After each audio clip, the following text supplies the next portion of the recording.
इस कार्यक्रम के पुण्यार्जक हैं श्री कंवरलाल जी महावीर प्रसाद जी पाटनी, RK ग्रुप, मदनगंज, किशनगढ़, राजस्थान।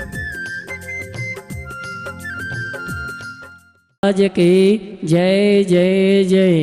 गुणायतन प्रेता शंका समाधान भावना एक प्रवर्तक, जन जन के संत प्रखर वक्ता, बोले परम पूज मुनि श्री प्रमाण सागर जी महाराज के, मुनि श्री निर्वेक सागर जी महाराज के, मुनिवर श्री संधान सागर जी महाराज के, अष्टानिका महापर्व के, श्री सिद्ध चक्र महामंडल विधान के, देवी अहिल्या की नगरी मालवा की शान, मध्य प्रदेश की आर्थिक राजधानी इंदौर के विजयनगर के श्री 108 सिद्ध चक्र महामंडल मंडप से हम और आप सायंकालीन टीवी चैनल का बहुचर्चित विश्वविख्यात शंका समाधान के कार्यक्रम में हम और आप अपनी शंकाओं का समाधान गुरुमुख से प्राप्त करें। उसके पूर्व पारस चैनल, जिनवाणी चैनल, आदिनाथ चैनल और प्रमाणिक ऐप के माध्यम से जो इस कार्यक्रम को घर में बैठ के देखो सुन रहे हैं, उन सभी का और यहाँ पर उपस्थित देश विदेश के समस्त श्रावक श्राविकाओं का धर्म प्रभावना समिति सकल जैन समाज इंदौर हार्दिक अभिनंदन स्वागत करता है। चलते हैं प्रतिदिन की भांति परम पूज मुनिवर के श्री चरण नमन करते हुए आशीर्वाद प्राप्त करेंगे और निवेदन करेंगे शंका समाधान के कार्यक्रम के लिए दोनों हाथ जोड़ लेंगे और बोलेंगे, हे मुनिवर नमोस्तु नमोस्तु नमोस्तु। और आइए गुरुवर के आशीर्वाद से हम और आप अपनी शंकाओं का समाधान प्राप्त करें। उसके पूर्व में उन परिवारों के नामों की घोषणा कर रहा हूँ जिन्होंने आज गुणायतन से जुड़ने का आशीर्वाद प्राप्त किया है। नामों की घोषणा हो तो मैं चाहूँगा आप अभिवादन करेंगे, ताली बजा के सम्मान करेंगे। निर्माण निधि के रूप में श्रीमान श्रीकांति चंद्रकांजी चौले, यवतमाल महाराष्ट्र, परेश के रचना शाह न्यू जर्सी, दिलीप के शोभा शाह न्यू जर्सी, श्री गहरीलाल जैन सलुम्बर राजस्थान, इन्होंने गुणायतन में निर्माण निधि से जुड़ने का सौभाग्य प्राप्त किया। मैं चाहूँगा सम्मान में ताली बजाएं। इसी क्रम में निर्माण मित्र के रूप में श्रीमान प्रमोद कुमार जी, स्वर्गीय श्रीमती कल्पना जैन, पारस जी, शिवांगी जैन अनूपपुर, इन्होंने निर्माण मित्र के रूप में गुणायतन से जुड़ने का अवसर प्राप्त किया है। मैं चाहूँगा इनके सम्मान में आप जोरदार ताली बजाकर सम्मान करें। और आइए चलते हैं, मैं उन परिवारों को मंच में आमंत्रित करूँगा जिन्होंने आज निर्माण शार्थी, सूत्रधार या गुणायतन ट्रस्टी के रूप में जुड़ने का अवसर प्राप्त किया है। निर्माण शार्थी के रूप में डॉक्टर सुषमा जी, अशोक जी गोदरे, अकलंक जी, नम्रता जी, शुभी जी, आकाश जी गोदरे परिवार सागर अगर उपस्थित हैं तो मैं चाहूँगा वे आए परम पूज मुनिवर के इसी चरण नमन करते हुए आशीर्वाद प्राप्त करेंगे। और इनके सम्मान के लिए मैं आवाज़ दूंगा श्रीमती क्षमा करना शकुन दीदी और संध्या जी, और साथ में उपकार परिवार से प्रेमचंद जी, ये आएंगे। हमारे सम्माननीय निर्माण शार्थी परिवार का गुणायतन परिवार की ओर से सम्मान का कार्यक्रम संपन्न करेंगे और आप ताली बजा के उनके भावों की अनुमोदना करते हुए उनका सम्मान करेंगे।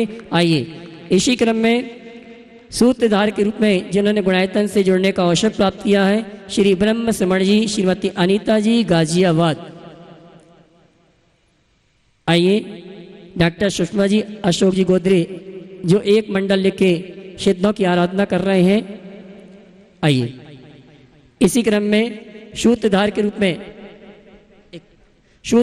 में श्रीमान ब्रह्म श्रमण जी, श्रीमती अनीता जैन गाजियाबाद जो हमारे बीच उपस्थित हैं, वे आए परम पूज मुनिवर के श्री चरण नमन करते आशीर्वाद प्राप्त करेंगे। और उनके सम्मान के लिए मैं आवाज़ दूंगा श्रीमान प्रेमचंद जी, प्रेमी कटनी, शिरोमणि संरक्षक गुणायतन आएंगे। और साथ में हमारे गिरीश भैया शिरोमणि संरक्षक परिवार से हमारे सम्माननीय श्री ब्रह्म समण जी, श्रीमती अनीता जी गाजियाबाद, इनका सम्मान का कार्यक्रम संपन्न करेंगे। आइए आते जाएं यहाँ पर। और आइए इसी क्रम में वो चले गए, आइए आप लोग यहाँ जाइए। और गुणायतन ट्रस्टी के रूप में जिन्होंने आज गुणायतन से जुड़ने का अवसर प्राप्त किया है, सर्वप्रथम आमंत्रित करूँगा स्वर्गीय कमला जी, स्वर्गीय सुंदरलाल जी परिवार से आनंद जी, कल्पना जी, आकाश जी, चांदनी जी, अमोद जी, रूपल जैन, आर्या जैन इंदौर। हाँ जी, स्वर्गीय कमलाबाई और स्वर्गीय सुंदरलाल जी परिवार से आनंद जी अगर उपस्थित हैं, पूरा परिवार तो वे आए। अगर उपस्थित हैं तो हाथ ला के संकेत कर दें, शायद यहाँ पर उपस्थित नहीं है। आइए इसी क्रम में मैं आमंत्रित करूंगा जो आज प्रातःकाल की वेला में श्रावक श्रेष्ठी बनने का सौभाग्य प्राप्त किया और आज गुणायतन से जुड़ने का अवसर प्राप्त किया है, श्रीमान महावीर प्रसाद जी, श्रीमती उर्मिला जी, नीरज जी, पंकज जी, कमल जी, उत्कर्ष जी, निश्चय जी, धाती परिवार जयपुर। आइए साहब। श्रीमान महावीर प्रसाद जी जिन्होंने आज प्रातःकाल की वेला में श्रावक श्रेष्ठी बनने का सौभाग्य प्राप्त किया, गुरुवर का आशीर्वाद प्राप्त किया और आज गुणायतन ट्रस्टी के रूप में गुणायतन से जुड़ने का अवसर प्राप्त किया है और इनके सम्मान के लिए मैं आमंत्रित करूंगा श्रीमान अनिल जी, ममता जी गन्नौर, दिलीप जी गोदा और सुरेन जी प्रीति, ये सभी आएंगे सम्माननीय महावीर प्रसाद जी, श्रीमती उर्मिला जी का गुणायतन परिवार धर्म पुनर्वास समिति की ओर से सम्मान का कार्यक्रम संपन्न करेंगे और आप ताली बजा के इस परिवार का सम्मान करें जिन्होंने एक रथ लेके पुण्याजक बनने का सौभाग्य प्राप्त किया है और आज गुणायतन ट्रस्टी के रूप में गुणायतन से जुड़े हैं। और आइए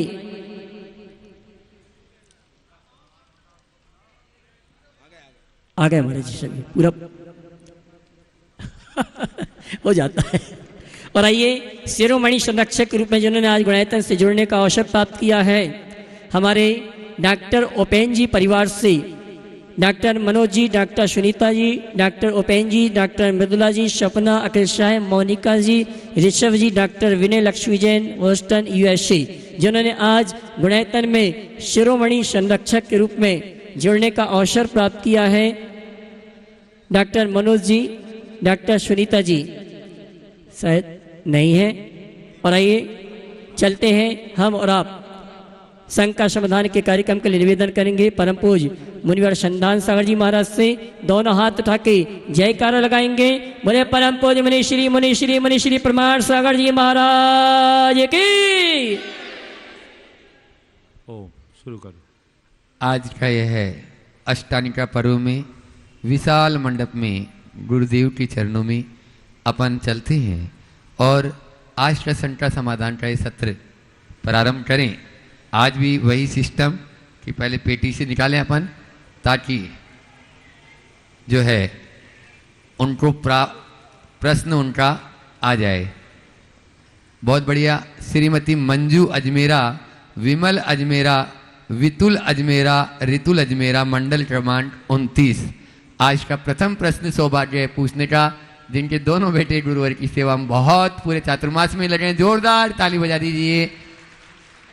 पूरा परिवार आ जाए, अजमेरा परिवार, और वो अपना प्रश्न गुरु चरणों में रखे। और उसके बाद में उसके बाद में तैयार रहेंगे ऋचा जैन। मुनिश्री के चरणों में शत नमन, शत वंदन। सभी शुल्लक जी के चरणों में इच्छा में। मुनिश्री, पुण्य और पाप की क्या परिभाषा है? जब हम कहते हैं कि सभी कुछ कर्म पे निर्भर करता है, फिर हम कोई भी जब मंगल कार्य करने जाते हैं तो हम तिथि देखते हैं, वार देखते हैं, चौकड़ियाँ देखते हैं, फिर इन सब की आवश्यकता क्यों पड़ती है? बिल्कुल सही कहा आपने। आपके दो सवाल, उत्तर एक का दूंगा। पहले वाले का दूं या बाद वाले का दूं?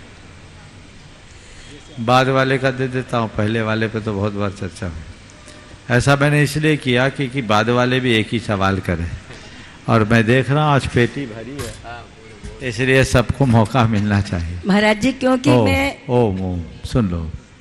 देखिए, हमारे जीवन में कर्म के अनुरूप ही संयोग बनते बदलते हैं, ये सत्य है। लेकिन कर्म अपना फल द्रव्य क्षेत्र काल भाव के अनुसार देता है। अनुकूल द्रव्य क्षेत्र काल भाव होने पर ही कर्म अपना फल देगा। अगर द्रव्य क्षेत्र काल भाव कर्म के प्रतिकूल होंगे तो कर्म अपना तीव्र फल नहीं दे पाएंगे। इसलिए मुहूर्त आदि देखने की भारतीय परंपरा रही है और उसको देख के काम करो। लेकिन एक बात इसमें भी हमें ध्यान में रखना चाहिए कि जब हम मुहूर्त देखते हैं तो केवल काल की शुद्धि। भैया क्या हो रहा है? मुहूर्त देखते हैं तो केवल काल की शुद्धि होती है। तो केवल काल की शुद्धि से काम नहीं होता, द्रव्य क्षेत्र काल भाव चारों है। यदि हमारे हृदय में भाव विशुद्धि है तो तो मुहूर्त की जरूरत ही नहीं। समझ गए? मुहूर्त की जरूरत ही नहीं। कमजोर मनोबल वाले को मुहूर्त देखनी पड़ती है और मजबूत मनोबल वाले को कभी मुहूर्त देखने की जरूरत नहीं होती।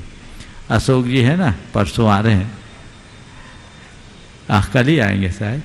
तो वो कहते थे कि उनके बाबा थे ना, एक कोई घर का मकान का मुहूर्त कर रहे थे, तो किसी ने कह दिया अभी जिन का पहरा अभी नहीं करो।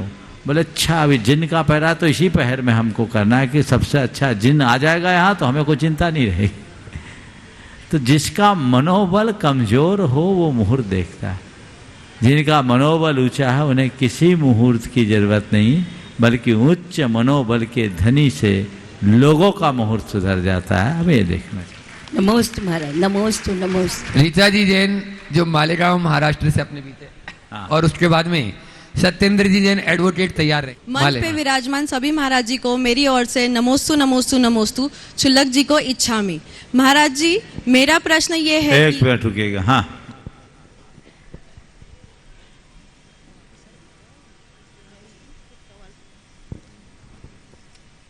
बोलिए। महाराज जी, मेरा प्रश्न ये है कि इस बनावटी दुनिया में हम सब बहुत सारे मास्क पहनकर चलते हैं। वर्च्यू सिग्नलिंग का ज़माना है, जहाँ पर लोगों का बिहेवियर सोसाइटी में क्या अच्छा दिखेगा, इम्प्रेशन कैसे जमेगा, इसके मतलब चलते हुए लोग लेयर पे लेयर झूठ बोलते जाते हैं और अपनी छवि बनाने की कोशिश करते हैं। तो महाराज जी, इस फेक दुनिया में हम इंसान की सच्ची पहचान कैसे करें?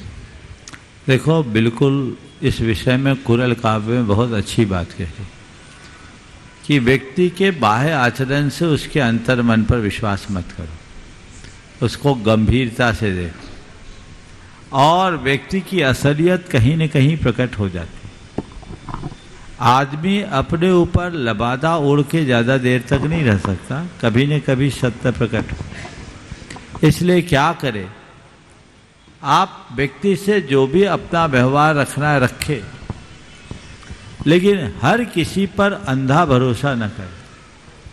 उसके विचार और व्यवहार को बारीकी से देखने की कोशिश करें, और विचारों और व्यवहार को अच्छे से देखने के उपरांत व्यक्ति समझ में आए तभी उस पर भरोसा करें, अन्यथा कोई लाभ नहीं। महाराज जी, लेकिन बहुत कम समय के लिए अगर मिलना हो पाए किसी से तो मिलना है तो फॉर्मल रहो, फॉर्मल रहिए ना, औपचारिक मिलन हो। हर किसी से इतना विश्वास करने की जरूरत क्या? ठीक है महाराज। और जो लोग जल्दी विश्वास करते हैं वो धोखा खाते हैं, और इसकी शिकार महिलाएं ज़्यादा हो जाती हैं। इसलिए हर किसी पर विश्वास न।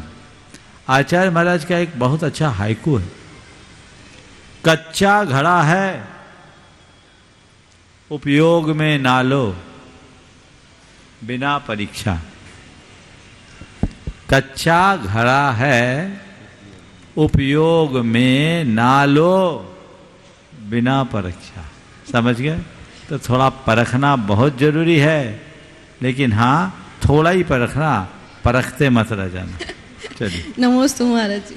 एडवोकेट सत्येंद्र जी जैन, मंडल क्रमांक 84, पूरे परिवार के साथ में अपना प्रश्न रख रहे हैं, और उसके बाद में जो आज गुणायतन से संबंध हुए ट्रस्टी के रूप में श्री महावीर प्रसाद जी जैन, श्रीमती उर्मिला जी जैन, जयपुर। तरह गुरुदेव के चरणों में मंडल नंबर 84 का नमोस्तु नमोस्तु नमोस्तु। क्षुल्लक जी के चरणों में इच्छामि। ले लो जिनवाणी का इंजेक्शन, नहीं होगा कर्मों का रिएक्शन। ले लो जिनवाणी का इंजेक्शन, नहीं होगा कर्मों का रिएक्शन। ले लो गुरुदेव का सजेशन, मिल जाएगा मोक्ष का रिजर्वेशन। गुरुदेव, मेरी शंका यह है, इस महाआराधना में जो ऊर्जा और एनर्जी हो रही है उत्पन्न, वह हमारे मन एवं आत्मा को प्रभावित कर रही है। उसी तरह इस पंडाल के आसपास एक इंद्रिय से पंचेंद्रिय जीव जंतुओं तक यह ऊर्जा एवं वर्गनाएं पहुंचने पर क्या उनके भावों में परिवर्तन होता है या उनका भी उद्धार हो सकता है क्या? देखिए, कल ऊर्जा की बात आई, एक डेमो भी देखा गया और आज उस पर एक व्हाट्सएप भी आ गया। अभी यहाँ आने के पहले मुझे किसी ने दिखाया।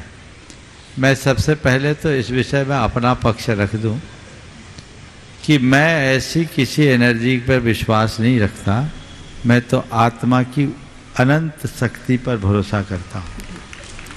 जहाँ तक ऊर्जा को मापने की बातें हैं, उसे विभिन्न माध्यमों से मापने की बातें की जाती है और लोग अपने अपने अनुभव के आधार पर उसे प्रस्तुत करते हैं।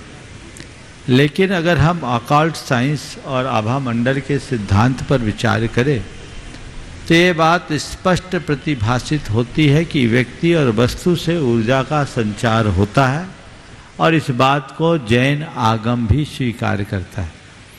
लेकिन उसके मापने के संसाधनों के विषय में कल जो यहाँ अपने सामने एक कथित रूप से डाउजर राके रखा गया था, मैंने भी विनोदवश अपने हाथ में लिया था और वो मूव हो रहा था और वो अलग अलग प्रतिक्रिया से दे रहा था और ये इसका वैज्ञानिक कारण क्या मैं नहीं जानता, लेकिन ये चीज़ें अलग है। पर मैं इतना ज़रूर कहूँगा, जब तक चीज़ें पूरी तरह प्रमाणित ना हो हमें उन पर बहुत ज़्यादा ध्यान नहीं देना चाहिए। लेकिन इतना मैं आप सबसे कहूँगा, एहसास ही ऊर्जा का सबसे बड़ा प्रमाण है। जहाँ सुखद अनुभूति हो समझ लो वहाँ अनंत ऊर्जा है, और जहाँ की अनुभूति अच्छी ना हो वहाँ कुछ ना हो। तो जो भाई व्हाट्सएप चला रहे हैं वो परेशान ना हो, अपना समय सुरक्षित रखे। मैंने कल ही कह दिया था भैया इस ऊर्जा से नहीं, तुम तो भगवान के अंदर की ऊर्जा और अपने भीतर की ऊर्जा को देखने की कोशिश करें। इसलिए मैं सभी से कहूँगा, इस मुद्दे से मेरा लेना देना कुछ भी नहीं है। ये तो एक कथित बात थी जिसे मैंने इस सब सभा के बीच रखवाया और वो सबकी अनुभूति के आधार पर है। इसे उसी अर्थ में लेना चाहिए, इससे आगे पीछे ज़्यादा देखने की जरूरत नहीं है। महाराज श्री जो एक इंद्रिय से पंचेंद्रिय तक जीव वाइब्रेशन का इफेक्ट पड़ता है। अभी एक वैज्ञानिक प्रयोग हुआ, एक जापान का वैज्ञानिक हुआ मुसारो इमोटो, लगभग 25-30 साल पुरानी बात। उसने एक सिद्धांत विकसित किया इमोटोलॉजी, और वाइब्रेशनल इफेक्ट को उनने सिद्ध किया और पानी पर यह प्रयोग किया। पानी को अलग अलग बोतलों में रखा गया और उन बोतलों में अलग अलग कैप्शंस लिखे गए, अलग अलग संदेश लिखे गए। बोतलों के ऊपर उसका लेबल लगाया गया, पानी अंदर, तुम देवदूत हो तुम्हें धन्यवाद, तुम मनहूस हो मैं तुम्हें मार डालूंगा। इस तरह के अलग अलग आशय के अलग अलग लेबल्स लगाए गए। उस पानी को उन्होंने -20 डिग्री पर जमा कर रवीकरण किया, उसका रवा जैसा बनाया, -20 डिग्री में उसको जमाया और एक लंबे अध्ययन के बाद निष्कर्ष निकाला। जब उसके फोटोग्राफ्स आए, मैंने कई बार सार्वजनिक रूप से उन फोटोग्राफ्स को प्रदर्शित भी किया, अब अभी सामने नहीं है, मेरे कक्ष में है। वो फोटोग्राफ्स में आप देखेंगे तो आश्चर्यचकित हो जाएंगे। जिन बोतल्स में ये लिखा गया कि तुम देवदूत हो तुम्हें धन्यवाद, पॉजिटिव मैसेज लिखे गए, उसके जो पिक्चर्स आए वो ऐसे मानो खिले हुए फूल हो, और जिनमें लिखा गया कि तुम मनहूस हो हम तुम्हें मार डालेंगे, उसमें जो चित्र उभरा वो ऐसा लगता है मानो कंकालों का ढेर। तो इमोटोलॉजी सिद्धांत के बारे में विचार कीजिए। तो जब जड़ वस्तुओं पर वाइब्रेशन का इफेक्ट पड़ता है तो मंत्रों की तरंगों का प्रभाव हर प्राणी पर पड़ सकता है, पड़ता ही है, इसमें कोई संशय नहीं। इसलिए इस ऊर्जा को कोई नकार नहीं सकता। और एक बात और ध्यान रखने की है, व्हाट्सएप काल ने क्या लिखा उससे मुझे ज़्यादा प्रयोजन नहीं है, और मापने की इकाई के विषय में कोई चैलेंज कर सकता है, लेकिन ऊर्जा के ऊपर कोई चैलेंज नहीं कर सकता। हम किस पैरामीटर से मापते हैं ये बात अलग है, लेकिन ऊर्जा तो है, मंत्र में शक्ति है, शब्द में शक्ति है। जो हम लोग मंत्रोच्चार करते हैं ये कोई सामान्य शब्द नहीं, ये शक्ति संपन्न शब्द होते हैं। उनमें बीजाक्षरों का प्रयोग होता है उससे ऊर्जा का प्रस्फोट होता है। शब्द की ताकत बहुत है, जो उससे वाइब्रेशंस उत्पन्न होते हैं उनका भी प्रभाव पड़ता है। इसलिए ऊर्जा तो होती ही है, चाहे आप धार्मिक स्थलों में जाएं या इस प्रकार के महान अनुष्ठान के केंद्रों में जाएं, वहाँ की ऊर्जा को कोई चैलेंज नहीं कर सकता। सवाल मापने का है तो वो अलग अलग उसके डिवाइसेस होंगे। आपके पास मापने की इकाई नहीं, इसका मतलब ये नहीं कि उसका अस्तित्व नहीं। आप उस इकाई को लिए लाएं, उस एनर्जी को मापने का साधन देखें, मापे, वो एक अलग बात है। लेकिन हर शब्द की अपनी एक शक्ति होती है। जैन आगम के अनुसार शब्द में इतनी ताकत होती है कि 2 समय में लोक के एक छोर से दूसरे छोर तक पहुंच जाए। और आज शब्द की ताकत बताऊं, आज अल्ट्रासोनिक ड्रिलमेंट जो है, अल्ट्रासोनिक ड्रिल करते हैं, वो किससे करते हैं? शब्द को घनीभूत करके ध्वनि की तरंगों से ही तो ड्रिल किया जाता है। वो है क्या? अल्ट्रासाउंड क्या है? वहाँ शब्द परिवर्तित होकर पराध्वनि में पहुंच जाता है, तो अश्राव्य हो जाता है। सुनने से ऊपर उठ जाता है, उसको हम सुन नहीं पाते, सुनने के अयोग्य हो जाता, लेकिन उसकी शक्ति घनीभूत होती है। और जब शक्ति घनीभूत होती है तो उससे उत्पन्न ऊर्जा बहुत कुछ चीजें घटित कर सकती। नमोस्तु गुरुदेव, नमोस्तु। जयपुर से आज अपने बीच में श्री महावीर प्रसाद जी, श्रीमती उर्मिला जी, नीरज जी, पंकज जी, कमल, उत्कृष्ट निश्चय जैन धाती परिवार जो ट्रस्टी के रूप में गुणायतन से जुड़े, एक बार जोरदार ताली से उनका स्वागत कर दें। वे अपना प्रश्न कर रहे हैं और उसके बाद में आज अपने इस सत्र में गुणायतन के CEO श्री सुभाष जी पूनम जी जैन जो यहाँ पर उपस्थित हैं, वे अपना प्रश्न करेंगे। शतकाधिक अलंकारों से अलंकृत तथा अनेकानेक उपाधियों से विभूषित मम परम इष्ट गुरु देव 108 श्री प्रमाण सागर जी महाराज एवं मंचासीन अन्य गुरुदेवों को मेरा कोट कोट नमन, कोट कोट वंदन। नमोस्तु महाराज जी, नमोस्तु महाराज जी। छुलक जी के चरणों में इच्छामी इच्छामी इच्छामी। महाराज जी, वैसे तो मैं गुणायतन से जब निर्माण शुरू हुआ था, जब से जुड़ा हूँ, और मैंने सबसे पहले 4 ईंट वहाँ 1100 रुपये की लगाई थी। उसके बाद 2014 में मैं निर्माण निधि के रूप में जुड़ा था और मैं ट्रस्टी जब ये बनना चाहता था, लेकिन परिवार में कुछ फाइनेंशियल क्राइसिस आने की वजह से मैं ऐसा नहीं कर सका। आज आपका आशीर्वाद मेरे को मिल गया और आपने आज मेरे को गुणायतन ट्रस्टी बनने का आशीर्वाद दे दिया, इसके लिए मैं आपका बहुत बहुत आभारी हूँ। नमोस्तु भगवान, नमोस्तु भगवान। नमस्ते संबंधित है, सदग्रस्तों के पास में महाराज जी परिग्रह होता ही होता है, और आप जब इसका अपने प्रवचनों में उदाहरण देते हैं कि नहीं हम तो सबसे गरीब हैं, हमारे पास तो कोई परिग्रह ही नहीं है, तो हम तो सबसे गरीब परिग्रह रहित हुए, हम तो बहुत गरीब हैं। महाराज जी, आप तो 3 अमूल्य रत्नों के धारी हो, इसकी कीमत आज तक कोई विश्व में कोई भी जौहरी पैदा नहीं हुआ जो उनकी कीमत लगा सके। वो तो अमूल रत्न हैं, उनके धारी हो आप, तो इससे मेरे को बहुत वेदना होती है। शायद आपने जो भाव व्यक्त किया अपनी जगह सही है, पर शायद मेरे आशय को ना समझ पाने के कारण ही ऐसा कह रहे हैं। सुनिए, मैंने क्या कहा? हमने ये नहीं कहा कि हम गरीब हैं, ध्यान से सुनना। हमने हमेशा जब भी इस विषय पर प्रकाश डाला तो एक ही बात कहा कि यदि तुम परिग्रह को पुण्य का फल मानते हो, अभी 2 दिन पहले भी कहा था, यानी पैसा तुम पुण्य के कारण मानते हो, पैसा को पुण्य का प्रमाण मानते हो, तो सब पैसे वाले पुण्यवान होंगे और हम लोग सबसे ज़्यादा हीन पुण्य, क्योंकि हमारे पास 1 पैसा भी नहीं। और तभी मैंने कहा था कि ध्यान रखना, पैसा पुण्य का प्रमाण नहीं है और पुण्य से पैसा आता भी नहीं है। पुण्य तो केवल एक संयोग देता है, आप उस संयोग का क्या प्रयोग कर रहे हो, पैसा उससे आता है। 2 दिन पहले ही मैंने कहा था कि मुझ पर तो गुरु की कृपा आ गई, पड़ गई कि पुण्य का योग था और मैं मुड़ गया, इधर आ गया, आज अगर इधर नहीं आया होता तो हो सकता है किसी कंपनी का डायरेक्टर बना बैठा हो। तो पुण्य अपनी जगह है और साधना अपनी जगह है।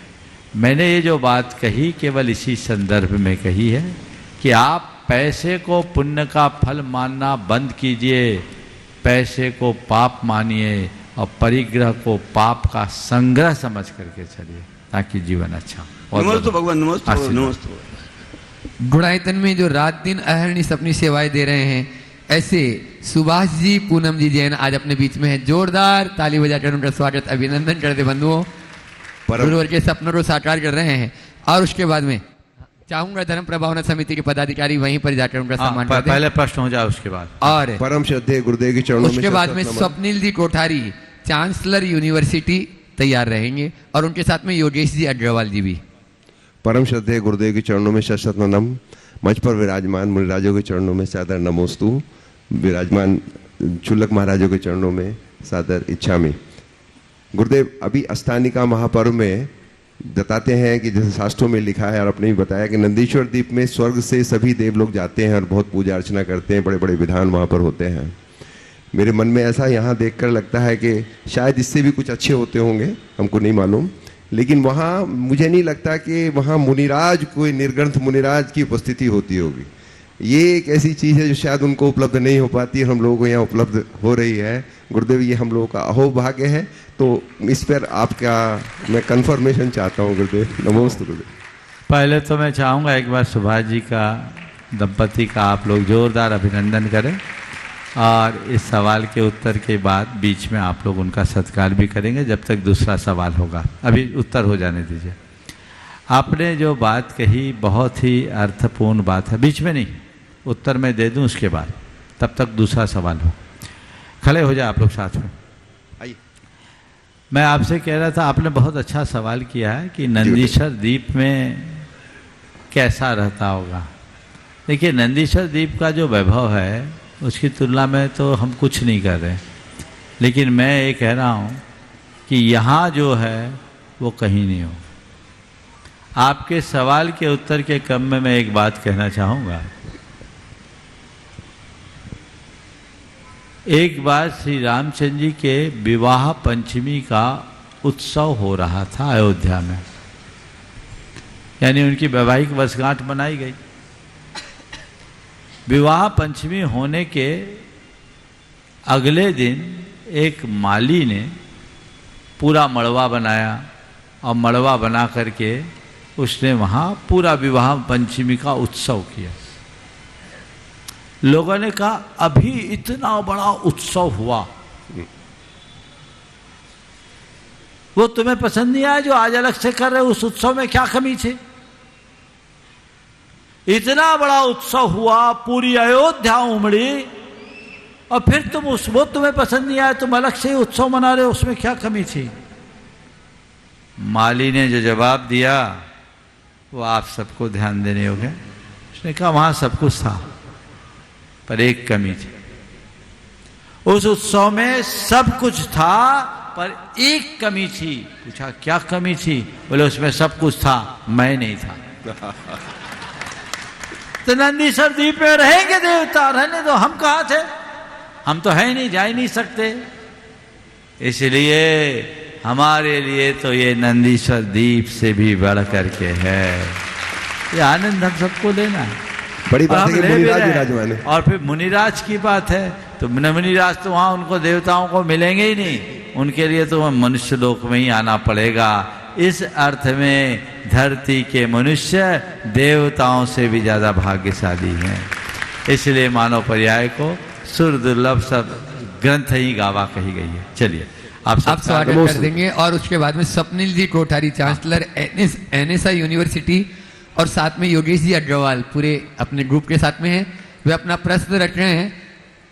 हाँ, और उनका भी धर्म प्रभावना समिति वहीं जाकर स्वागत अभिनंदन करते हैं अपने अतिथि का। स्वागत प्रश्न के बाद करिएगा। स्वप्निल जी प्रश्न कीजिए। हाँ, समस्त महाराज जी के चरणों में नमोस्तु, समस्त छुल्लक जी के चरणों में इच्छामि। गुरुदेव, मैं ये प्रश्न बहुत सारे युवाओं के बिहाफ पे कर रहा हूं। जीवन की जो ये यात्रा है इसके दो रूप हैं। एक बाहर की यात्रा हमेशा चलती रहती है जिसमें व्यवसाय है, राजनीति है, दुनियादारी है। थोड़ा बहुत आदमी चैतन्य हो जाता है तो एक भीतर की यात्रा चलती रहती है जिसमें अध्यात्म है, धर्म है। अब चलानी तो ये दोनों ही यात्रा समानांतर पड़ती है, लेकिन दुविधा ये होती है कि इस बाहर की यात्रा में कई बार कारण अकारण, चाहते हुए न चाहते हुए भी हमारे निमित्त हिंसा होती है। तो क्या कोई ऐसा संतुलन है जो बनाया जा सकता है, या ये दोनों ही यात्राएं प्रारब्ध है? देखिए, आपने जो बात कही उस संदर्भ में मैं इतना ही कहूँगा कि एक गृहस्थ है, एक गृहस्थ को बाहर और भीतर दोनों यात्रा से जुड़े रहना पड़ता है। उसे दुनियादारी में भी जीना होता है, अर्थोपार्जन भी करना पड़ता है और अन्य प्रकार के सुख भोग भी करने पड़ते हैं। लेकिन उसके लिए एक सूत्र दिया कि एक गृहस्थ यदि अपने जीवन को कृतार्थ करना चाहता है तो वह त्रिवर्ग का पालन करे। त्रिवर्ग क्या है? धर्म, अर्थ और काम पुरुषार्थों के मध्य संतुलन बनाकर जिए। त्रिवर्ग से अपवर्ग की सिद्धि होती है, यानी मुक्ति मिलती है। और ये कहा गया है कि त्रिवर्ग संसाधन मंत्रेण पशुभिरायुर्भवति निफलम नरस्य तत्रापि धर्मो अधिकः विशेष न तम बिना भवतोर्थ कामो। कि त्रिवर्ग को अपनाए बिना मनुष्य का जीवन पशु की भांति निष्फल है, और उसमें भी धर्म सबसे उच्च स्थान को लेता है। धर्म के अभाव में अर्थ और काम भी पुरुषार्थ नहीं बन पाते। अब मैं थोड़ा सा विस्तार करता हूँ। गृहस्थ को अपने जीवन के निर्वाह के लिए जीविकोपार्जन करना पड़ता है। अर्थोपार्जन के बिना आप गृहस्थों की गाड़ी नहीं चल सकती। हमारी संस्कृति कहती अर्थ का उपार्जन करो, पर अर्थोपार्जन नहीं, अर्थ पुरुषार्थ के साथ। जीविका के लिए अर्थोपार्जन है, वो अर्थोपार्जन सम्यक आजीविका के रूप में होनी चाहिए, जिसे अर्थ पुरुषार्थ की संज्ञा देगी। इसी प्रकार अपनी संतति को आगे बढ़ाने के लिए और अपनी दुर्बलताओं को धीरे धीरे कम करने के लिए गृहस्थ को काम का भी आश्रय लेना पड़ता है। बिना काम के आश्रय लिए न तो संतति बढ़ सकती, न वह अपनी दुर्बलताओं को नियंत्रित कर सकते। तो उसके लिए कहा गया कि तुम काम का आश्रय लो, लेकिन कोरे काम का आश्रय नहीं, काम पुरुषार्थी बनकर करो। तो तुम्हारा अर्थोपार्जन अर्थ पुरुषार्थ में परिवर्तित होगा। तुम्हारा काम तुम्हें निष्काम बनाएगा। कब? जब धर्म का नियंत्रण होगा। क्या बात है। तो धर्म से नियंत्रित अर्थ और काम का आश्रय लीजिए। अर्थ का अर्जन कीजिए, पर अनर्थ से बचते हुए। अर्थोपार्जन और अर्थ पुरुषार्थ में अंतर क्या है? येन केन उपाय न पैसा कमाना अर्थोपार्जन है, लेकिन हिंसा, अनीति, शोषण और क्रूरता से बचकर अर्थ अर्जन करना अर्थ पुरुषार्थ है। न्याय नीति से, अहिंसा और सद्भावना के साथ आप धन अर्जित कीजिए। और काम यदवा तदवा आचरण करके काम का आश्रय लेना पशुता की पहचान है। पर विवाह के बंधन में बंधकर किसी एक के साथ ही अपने संबंध को सीमित बनाना और नैतिकता और मर्यादापूर्ण जीवन जीना काम पुरुषार्थ है, वह भी एक धर्म है। तो धर्म से जुड़े रहिए, अर्थ भी अर्जित कीजिए, काम का भी रास्ता अपनाइए, लेकिन आप मानिए कि मुझे अर्थ से परमार्थ की ओर जाना है और काम से राम की ओर जुड़ते हुए निष्काम बनना है, तो हमारा जीवन सार्थक। जय हो, जय हो। ये थे अपने बीच में एनएसआई यूनिवर्सिटी के चांसलर स्वप्निल जी कोठारी और योगेश जी अग्रवाल, उनका सम्मान कर रही है धर्म प्रभावना समिति, और साथ में मुकेश जी पाटोदी जी वहीं में पहुंच जाए मुख्य यजमान। और उसके बाद में शिक्षा जैन यूएसए जो गुणायतन की ट्रस्टी हैं, वे अपना अनुभव भी बताएंगी और प्रश्न करेंगी। वे अपना तरफ आ जाएं, आप सम्मान उधर कर दें, आप लोग उधर इधर आ जाएं थोड़ा इस तरफ। मुख्य यजमान मुकेश जी पाटोदी पहुंच जाए वहां पे।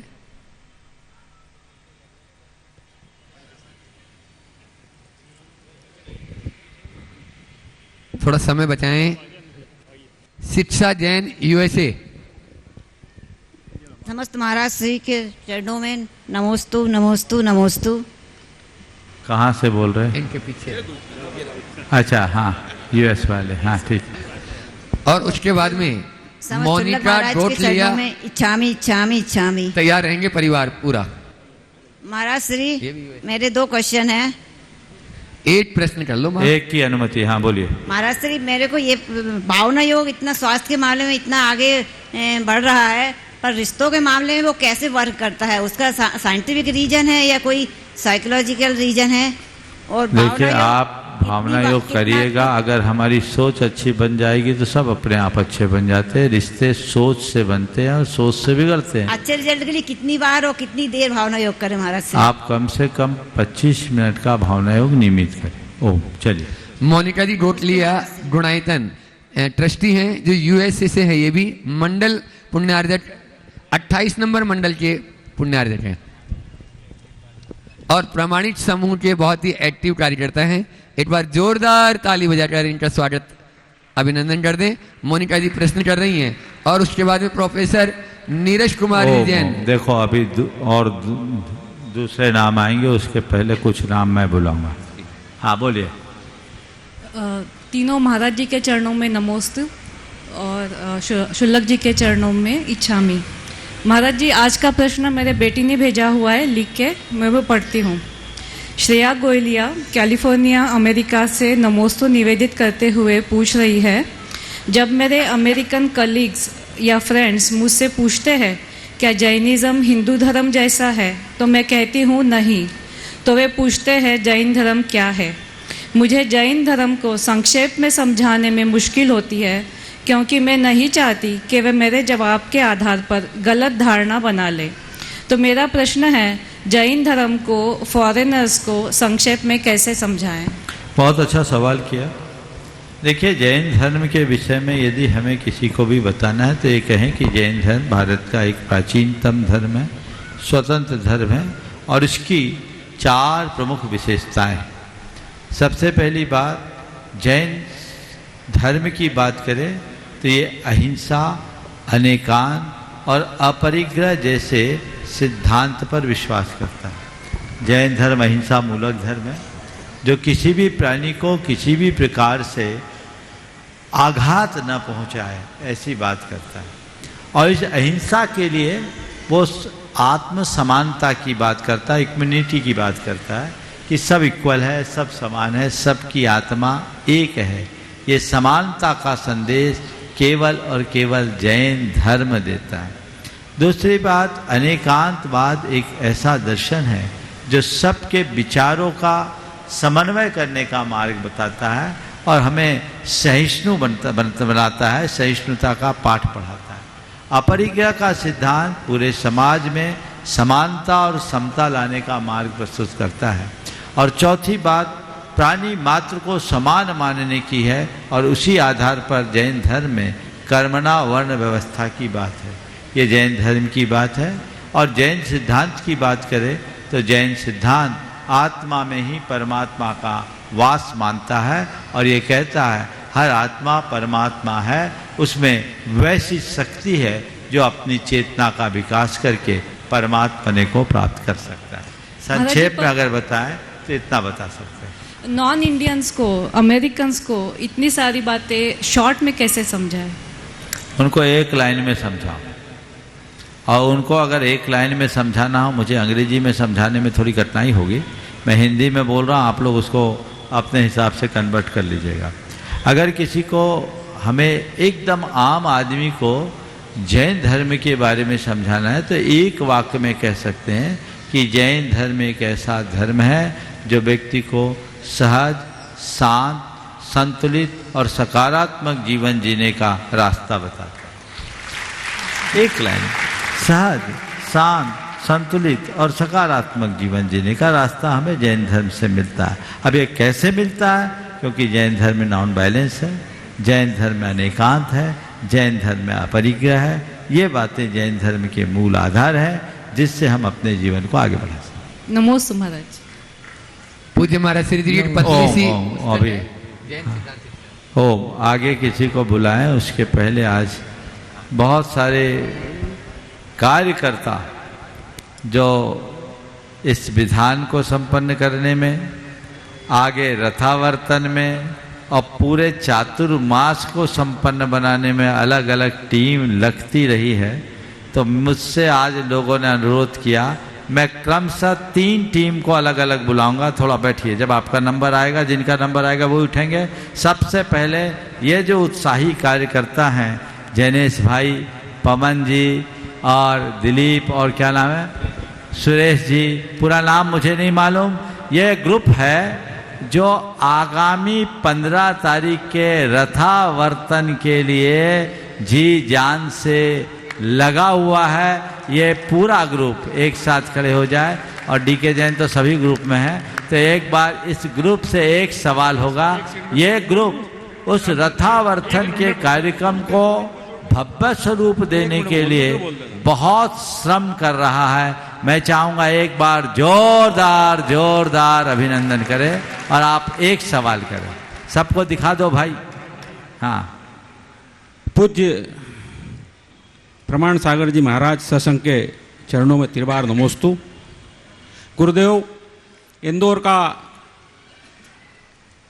महासौभाग्य है कि यह दिव्य 108 सिद्ध चक्र मंडल विधान यहाँ आयोजित हुआ, और इसके समापन पर 15 नवंबर को निकलने वाली 108 रथावर्तन यात्रा के लिए हम सब कार्यकर्ता कृत संकल्पित हैं। दिगंबर जैन महासमिति, तीर्थक्षेत्र committee, Digambar Jain social group, Jainam सम्यक, नंदी मित्र सुकुमार मंडल, सृजन ग्रुप, रत्नत्रय ग्रुप और भाई पवन जी की पूरी टीम, भाई जैनेश झांझरी के संयोजन में, आपके निर्देशन में, आपके सानिध्य में, ब्रह्मचारी अशोक भैया जी, अभय भैया जी के निर्देशन में हम तत्पर हैं और कामना करते हैं कि रथावर्तन भव्य अति भव्य आयोजित होगा, और इतिहास में भूतो न भविष्यति ऐसा आयोजन हो, इसकी कल्पना भी करना हमारे लिए संभव नहीं है। हम आपके दिशा निर्देशों का पालन करने के लिए तत्पर हैं, कृपया मार्गदर्शन दें। नमोस्तु। बहुत अच्छा, आपने दिशा निर्देशों की बात की, मैं निर्देश तो अंदर दे चुका हूँ, और जो भैया लोग कहे वो करे। आप अपनी पूरी तैयारी कर लो ताकि कल मैं समाज को दिशा निर्देश दे सकूं।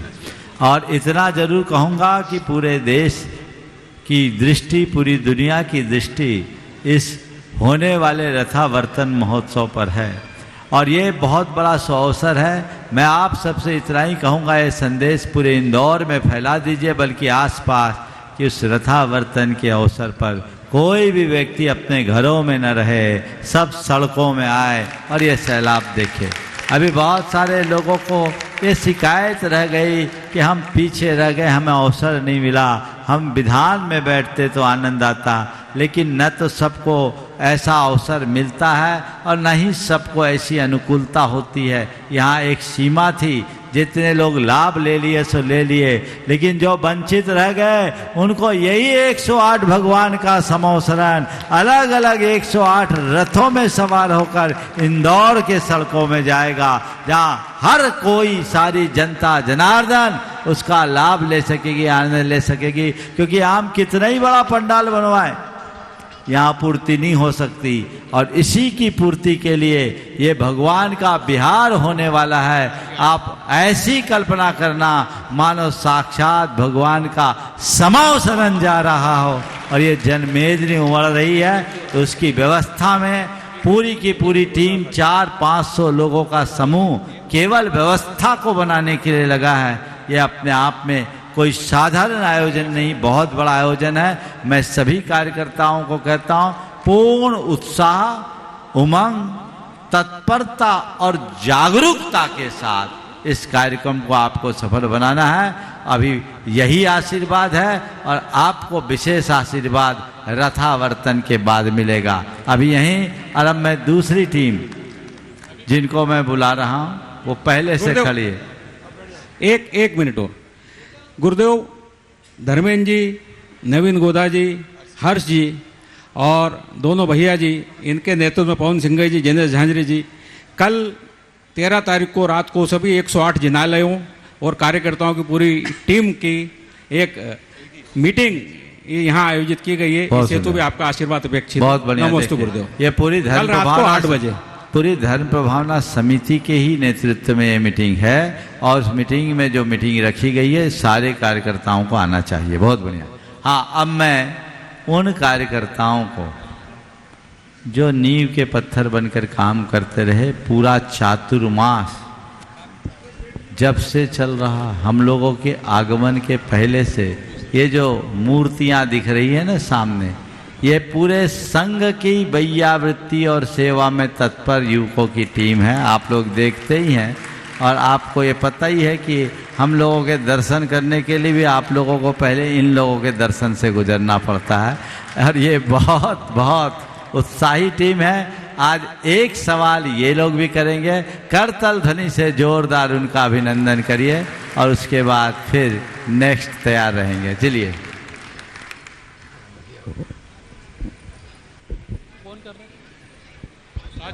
मेरे पास होगा जी, तुम आप आ जाओ यहाँ पे ना। एक जन हाँ चलो बढ़िया। हाँ, इसका नाम काजू है, खाने वाला नहीं। देखो कितना अच्छा है। उज्जवल प्रश्न भी उसका सुनो अच्छे से। हाँ, बोलो। हम सभी के आराध्य गुरुदेव के चरणों में बारंबार नमोस्तु। समस्त क्षुल्लक महर्षि के चरणों में सबके बारंबार चेहरे इच्छामि। दिखा दो भैया। हाँ महर्षि, मेरा प्रश्न है, राजा दशरथ ने अपने बेटे को ऐसे संस्कार दिए कि वो आदर्श पुत्र बन गए। सुमित्रा ने अपने बेटे को ऐसे संस्कार दिए कि वो आदर्श भाई बन गए। दादा गुरुवर आचार्य ज्ञान सागर जी ने अपने गुरुजी को ऐसा निखारा कि वो आदर्श गुरु बन गए। अपने गुरुजी ने आपको ऐसा बनाया कि आप जन जन के हृदय वेदी के देवता बन गए और आपने अपने संघ को इस प्रकार बनाया कि वो वात्सल्य की मूर्त बन गए। तो हम सब इन सब गुणों को अपनाने के साथ ऐसा क्या करें कि हम भी सबके लिए आदर्श बन अपने जैन धर्म की पताका को आगे लहरा पाए। नमोस्तु महर्षि। बातें अपने आप हो जाएगी। समझ गया। चलिए, अब मैं उस टीम को यहाँ खड़े कर रहा हूँ जो आज अलग वेशभूषा में उपस्थित है।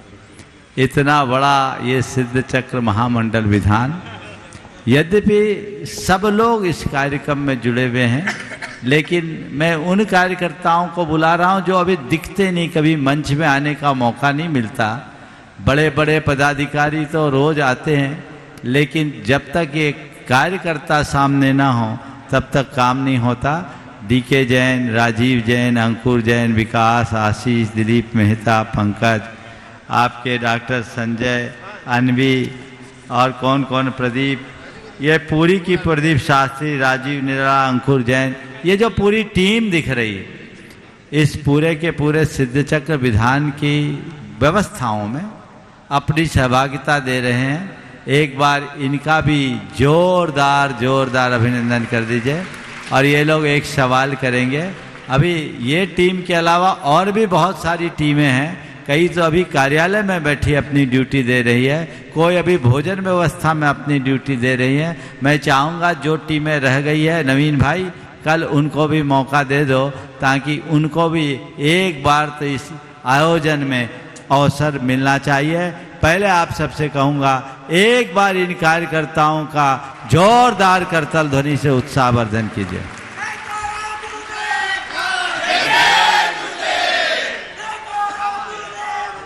जय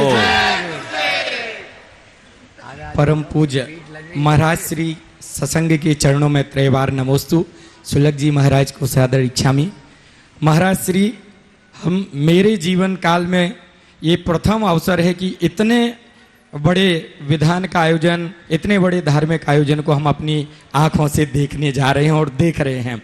महाराज श्री, बहुत ही पुण्य का विषय है। इतनी बड़ी महती प्रभावना जैन धर्म की इतने बड़े आयोजन से होती है और बहुत सारे पुण्य का हमको बंद होता है।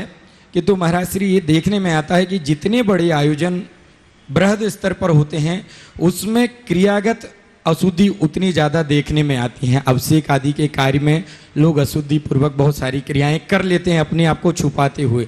तो जितना पुण्य का अर्जन हम सभी को होता है और पुण्य हम लोगों को प्राप्त होता है, क्या पाप में भी अशुद्धि क्रियाएं करने के कारण हमारी सहभागिता उसमें होगी क्या? देखिए, कोई भी बड़ा आयोजन हो या छोटा, हमें यथासंभव शुद्धि का पालन करना चाहिए। लेकिन आप लोग पूजा के अंत में एक 2 लाइन बोलते हो, बिन जाने वा जान के तुम प्रसाद ते परम गुरु। तो ये हृदय से मांग लो, भगवान क्षमावान है, सब क्षमा कर देंगे। इसलिए इसका मन में विकल्प नहीं लगा, क्योंकि चीजें जो प्रैक्टिकल होगी वही होगा ना। अब पता लगा तुम उसी में उलझ के रह गए। तो मन को प्रसन्न रखो, मन को निर्मल रखो, अपनी ओर से रंचमात प्रमाद मत करना। और थोड़ा बहुत कुछ हो जाए तो मंत्र शुद्धि हो जाती है, भाव शुद्धि ही सबसे बड़ी शुद्धि है। पर मैं ये नहीं कह रहा हूं कि हमारी बात सुन करके ये सब चलता है, चलता नहीं है, चलाना भी नहीं है। पर थोड़ा बहुत हो जाए तो आटे में नमक हो, नमक में आटा नहीं। प्रदीप एक पूछ लो। हाँ, एक प्रदीप भी पूछेगा। बोलो हम सबके भगवान संत श्रोमणी आचार्य गुरुदेव विद्यासागर जी मुनि महाराज की, परम पूज्य मुनिवर प्रमाण सागर जी महाराज की, परम पूज्य गुरुदेव आपके चरणों में बारंबार नमोस्तु निवेदित करते हुए सिद्धों की आराधना का बना हुआ है। और विगत कई दिनों से जब से आपका चरण सानिध्य मिला, मैं बड़ी बारीकी से ये देख रहा हूं कि आपका जो आशीष है वो भगवान की भक्ति के लिए उत्तम उत्तम व्यवस्थाओं के लिए मिलता है, जिसमें ये सामान्य कार्यकर्ता से लेकर के बड़े बड़े समाज श्रेष्ठी तक आनंद का अनुभव करते हैं और बहुत ही धर्म आराधना बहुत ही अनुकूलताओं के साथ करते हैं। जब आपके प्रवास का विषय आया तो चूंकि इतनी व्यस्तताओं के कारण आपको अलग अलग दूर ना ले जाना पड़े, हम लोग व्यवस्थाएं देख रहे थे। पीछे ही संत रविदास जी का आश्रम मिला, जो बिल्कुल जीर्ण शीर्ण अभी बनने वाला था, बिल्कुल कुछ भी उसमें व्यवस्थाएं नहीं थी। जब मैंने ही आपको उसका अवलोकन कराया और मन में बहुत संशय था कि मैं कैसे गुरुदेव को बता पाऊंगा कि इतना सुंदर साथी से संपन्न इतना बड़ा पांडाल और सुंदर सुंदर व्यवस्थाएं एक एक व्यक्ति की हैं, पर आपके योग्य वहां व्यवस्था है कि नहीं। जब आपने देखा मेरे मन में बहुत संकोच है। अभी रथावर्तन के लिए जब यहाँ के कमिश्नर पुलिस और पूरा प्रशासन आया, जब आपके दर्शन करा के हम बाहर आ रहे थे तो कमिश्नर साहब के मुंह से ये निकला कि वास्तव में यही सच्ची सनातन परंपरा है। जब टूटी फूटी कुटिया में जहां कुछ भी नहीं है, बिल्कुल सामान्य से तखत पे आप बैठे थे और हम सब वहां व्यवस्थाएं सब नहीं देखा है। मतलब मैं माइक पे तो क्या करूं, ऐसे कैसे हो पाता है, बस ये कृपा करें वो बताएं। बस हो गया, उसका आनंद लो, सभी को आशीर्वाद, आगे बढ़ाओ गाड़ी। जयकारा गुरुदेव का।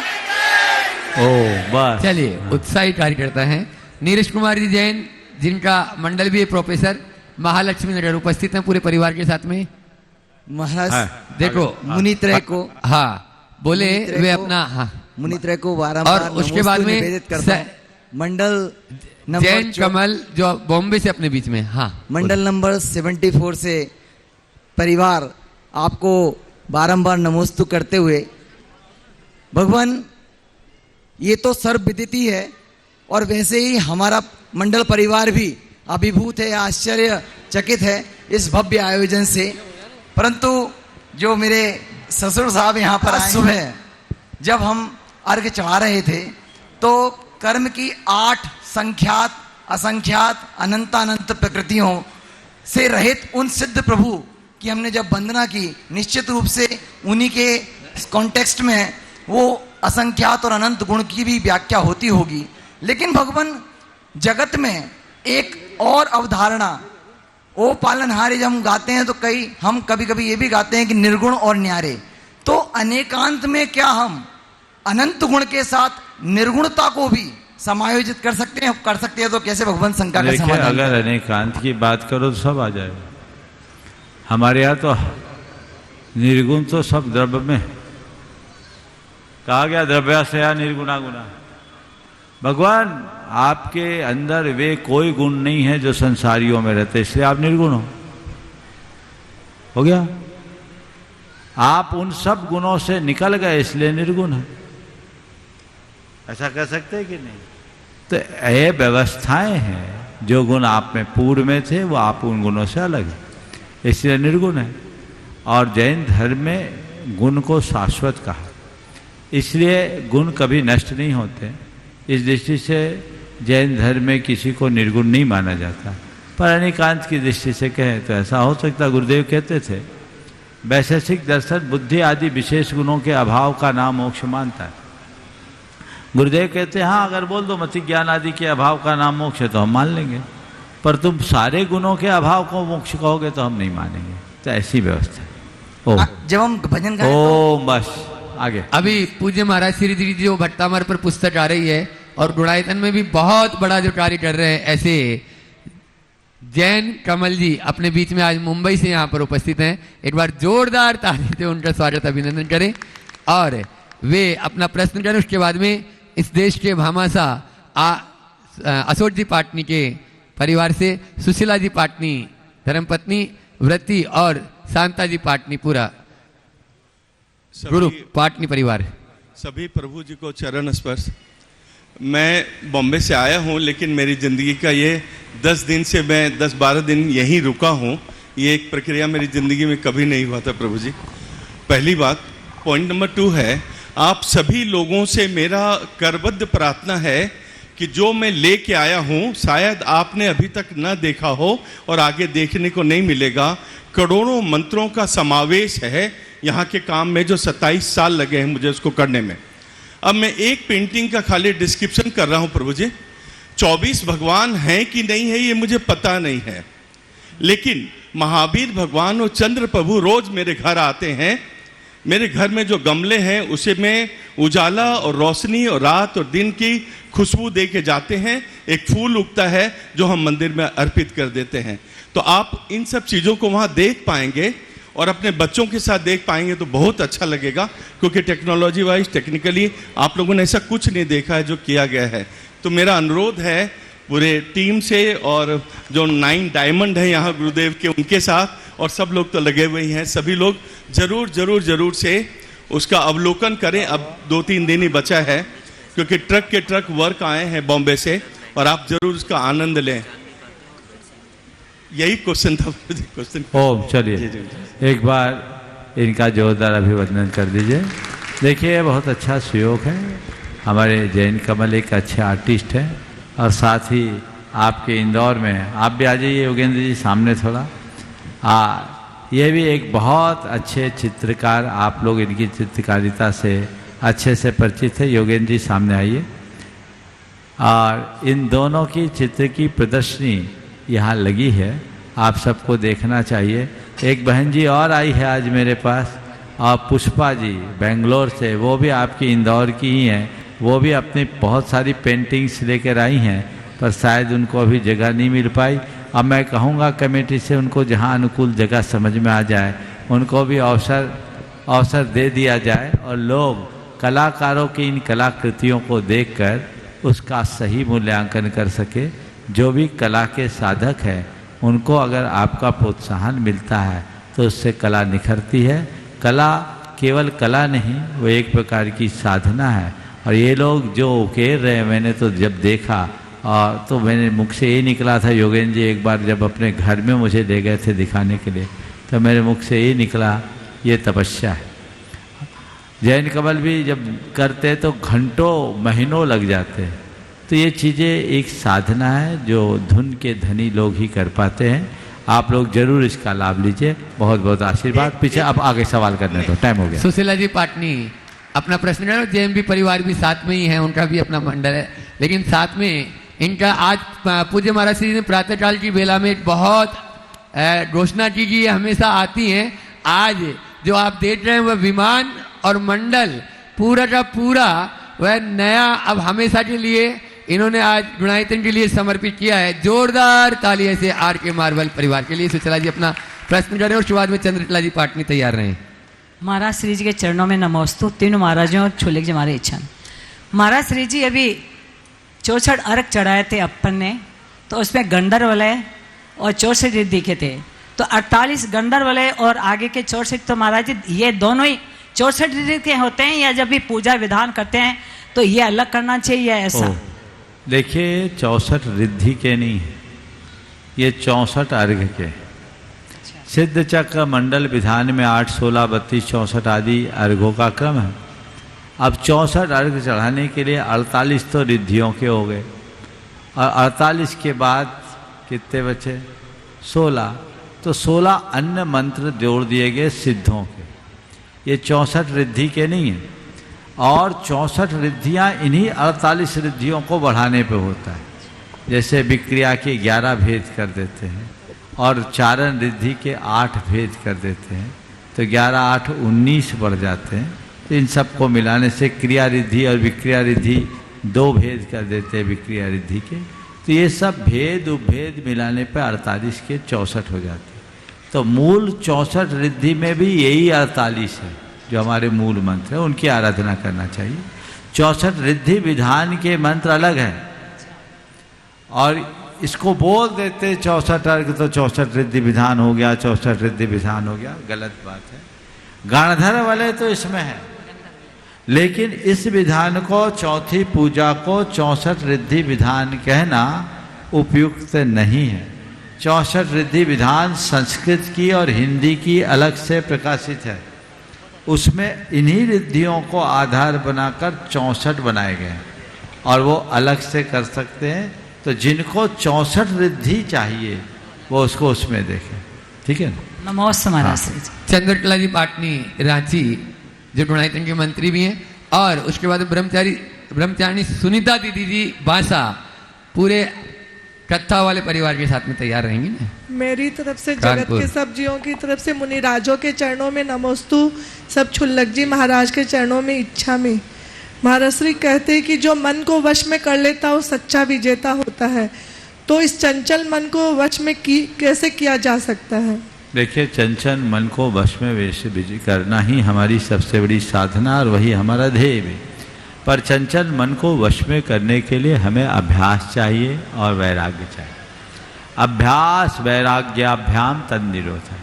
हम नियमित अभ्यास करें, उसमें स्वाध्याय, सत्संग, स्वात्म चिंतन एक बड़ा आलम्बन है। उनके आधार पर हम अपने मन को वश में कर सकते हैं। ओम। देखिए बहन जी सवाल करें उससे पूर्व एक सूचना है। अभी मुझे एक जानकारी दी गई, पहले प्रत्येक खाद्य पदार्थ में भारत सरकार के द्वारा एक दिशा निर्देश जारी किया गया था कि उसमें अलग अलग सिंबल्स बनाए जाए, वेज और नॉन वेज के। वेज में हरा और नॉन वेज में कत्था निशान, और दोनों गोल निशान होते थे। लेकिन अब उसके पैटर्न में थोड़ा बदलाव आ गया। ये पुराने निशान थे, समझ गए?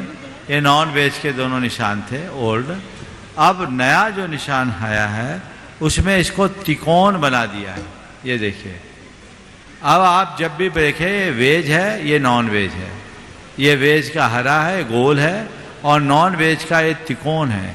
तो आप पुरानी बात को ध्यान में रखते हुए भ्रम में न पड़े।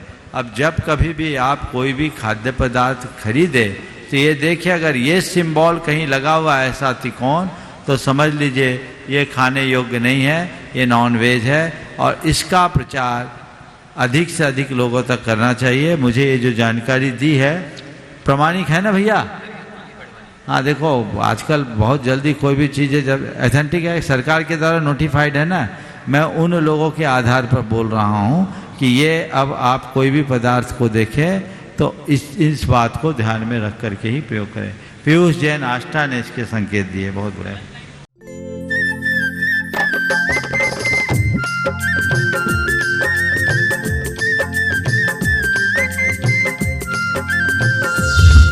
इस कार्यक्रम के पुण्यार्जक हैं श्री कंवरलाल जी महावीर प्रसाद जी पाटनी, आर के ग्रुप, मदनगंज, किशनगढ़, राजस्थान।